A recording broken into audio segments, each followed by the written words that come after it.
Al-IyamoyeTv and radio. Good afternoon. I am Modupe Akinyosoye. Here are the top stories. China's refinance and complete Abuja-Kano Port Harcourt Maiduguri railways. Ogun State government extends payment of 10,000 naira transport allowance for civil servants by 6 months. In business, federal government spent 171 billion naira on electricity subsidy in 6 months. On the foreign scene, U.S. President announces $100 million humanitarian assistance in Gaza.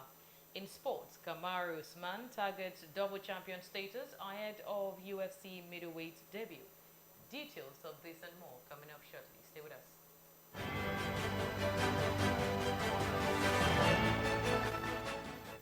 Welcome back. Now the news in details. China has indicated its readiness to refinance and complete the Abuja-Kano and Port Harcourt Maiduguri railway project following a request by President Bola Tinubu. China's President Xi Jinping disclosed this on Wednesday in Beijing while receiving Vice President Kashim Shettima, who represented President Tinubu in a bilateral meeting on the sidelines of the ongoing Third Belt and Road Forum. This was disclosed in a statement by the Senior Special Assistant to the President on Media and Communications, Stanley Nwokocha, recalling that since the launch of the project, China has yet to release funds for the two major railway projects in Nigeria, likely due to cutbacks and commitments. Shettima, who delivered President Tinubu's well wishes, described the rail project as vital to the President and people of Nigeria, saying it remained a legacy project that would further open up the nation's economy, create jobs and boost trade and investment across the country. President Bola Tinubu has given the approval for the commencement of the academic activities of 6 out of the 14 new universities established in the last days of President Muhammadu Buhari's administration. The Minister of Education, Tahir Maman, made this known on Wednesday after a closed-door meeting with President Tinubu at the State House, Abuja. The minister noted that the initial phase would involve the launch of 2 universities in the field of agriculture, 2 as colleges of education, and 2 focusing on the field of medicine. The minister mentioned that the president also approved the completion of the National Library, which has been projected to be completed in 21 months as the nation's depository. The Senate on Wednesday confirmed Olaoluka Koyede as the chairman of the Economic and Financial Crimes Commission, EFCC. The upper legislative chamber also confirmed the appointment of Mohammed Amajoda as the secretary of the Anti-Graft Agency. The confirmation of both men followed their screening by the Committee of All on Wednesday afternoon, about a week after they were appointed by President Bola Tinubu. The Senate also screened and confirmed the appointment of Alima Shehu as the Chief Executive Officer of the National Social Investment Program Agency. Candidate of the People's Democratic Party, PDP, in the February presidential poll, Atiku Abubakar has urged the Supreme Court to allow him present fresh evidence in its appeal. Abubakar asked the court to allow him present evidence to support his claim that President Bola Tinubu submitted forged documents to the Independent National Electoral Commission, INEC. Atiku predicated his plea on the grounds that presenting forged documents by any candidate, especially by one for the highest office in the land, is a grave constitutional issue that must not be encouraged. The former vice president stated this in his reply on the point of law to President Tinubu's objection to grant leave for Atiku to present the fresh evidence before the apex court. The governor of Ogun State, Dr. Abiodun, has approved the extension of the 10,000 naira transport allowance granted to the state civil servant to cushion effect of the removal of fuel subsidy by the federal government by another 6 months. The allowance, which was part of various interventions adopted by the state government in the wake of the deregulation policy in July, ought to have ended in September. Speaking during a meeting with permanent secretaries in the state, Governor Abiodun disclosed that the extension would allow the state's workforce to continue to cope with the effect of the subsidy removal.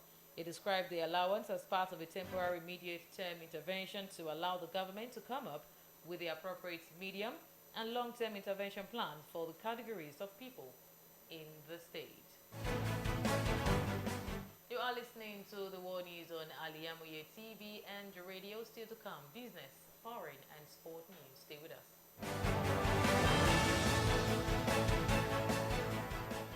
Welcome back. Thank you for staying with us. To the rest of the news in business and economy news. The Nigerian Electricity Regulatory Commission says the federal government paid a total of 171 billion naira as electricity subsidy in the first 6 months of 2023. NERC, in its second quarter report dated October 17, 2023, said the subsidy was due to the absence of cost-reflective tariffs across all distribution companies. During the first half of the year, the Commission reported a total subsidy of 171 billion naira, with 36 billion naira incurred in the first quarter of 135 billion naira in second quarter. According to the Commission, the increase in the second quarter can be primarily attributed to the government's policy of harmonizing exchange rate. The report also highlighted that on average, the subsidy obligation incurred by the government per month was 45 billion naira in second quarter of 2023. On the foreign scene, Egypt's president has agreed to open up a crossing to allow up to 20 trucks of aid into Gaza. U.S. President Joe Biden told reporters that the aid shipment would probably not happen until Friday. It came as President Biden visited Israel in a show of support where he backed Israel's strong denial of any involvement in an explosion at a hospital in Gaza. Meanwhile, President Joe Biden has announced $100 million as humanitarian assistance in Gaza and the West Bank. In a post on his X account on Wednesday, President Biden said $100 million would support over 1 million displaced and conflict-affected Palestinians. In the existing world of sports, Super Falcons goalkeeper Chiamaka Nnadozie saved a crucial penalty as Paris FC stunned Wolfsburg 2-0 to reach the 2023-2024 UEFA Women's Champions League group stage. Paris FC defeated Wolfsburg 5-3 on aggregate after holding the two-time champions to a 3-3 draw in the first leg of the tie last week. The Parisians will know their group stage opponent in the draw built for Friday. Still in the world of sport, the Nigerian-American mixed martial artist Kamaru Usman says he aims to become a double champion in the UFC ahead of his middleweight debut against Khamzat Chimaev. Usman will compete in his first ever middleweight bout against Chimaev at UFC 294 on Saturday. The Nigerian Nightmare was drafted as a replacement for injured Brazilian Paulo Costa on short notice.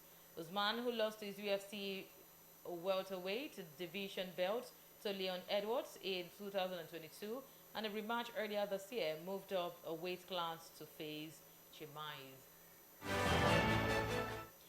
To end the world news, a quick recap of the major stories. We reported that China to refinance complete Abuja, Kano, Port Harcourt to Maiduguri railways. Ogun State government extended payment of 10,000 naira transport allowance for civil servants by 6 months. In business, we told you that federal government spent 171 billion naira on electricity subsidy in 6 months. On the foreign scene, U.S. President announced $100 million humanitarian assistance in Gaza. In sports, we told you that Kamaru Usman targeted double champion status ahead of UFC middleweight debut. The World News was edited and produced by Abida Tawheed. For more news and updates, you can follow us on all social media platforms on Facebook at www.facebook.com/Al-IyamoyeTv radio, on the X platform at @Iyamoye_TV, and on Instagram at Al-IyamoyeTV. You can also listen live by logging on to our website at www.Al-IyamoyeTVradio.com. Thank you so much for listening. I am Modupe Akinyosoye. Good afternoon.